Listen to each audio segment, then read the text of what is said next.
ਨੇਰੀ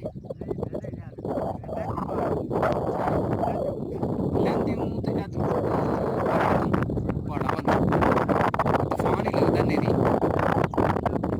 ਇਹ ਸੂਆ ਘੁੱਟ ਜਿਹੜਾ ਨਾ ਡੇਰੀ ਦੇ ਉੱਤੋਂ ਸੀ, ਇਹ ਸਾਰਾ ਇਹ ਤੂਫਾਨ ਹੈ। ਬੱਦਲ ਵੀ ਹੈ, ਇਹ ਬਹੁਤ ਜ਼ਿਆਦਾ ਨੇਰੀ ਆ ਗਈ,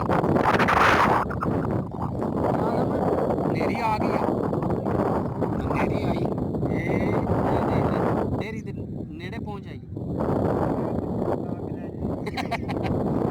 ਸਹੀ ਗੱਲ ਹੈ, ਬੜਾ ਜਿਹੜਾ ਨਾ ਚੋਖਾ ਤੂਫਾਨ ਪਿਆ ਹੁੰਦਾ। ਇਹ ਪਹੁੰਚ ਆਇਆ ਸੜਕ ਦੇ ਕੋਲ।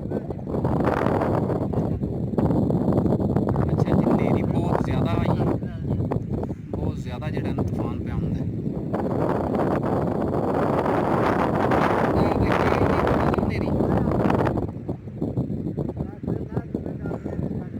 ਨੇਰੇ ਕੀਤੇ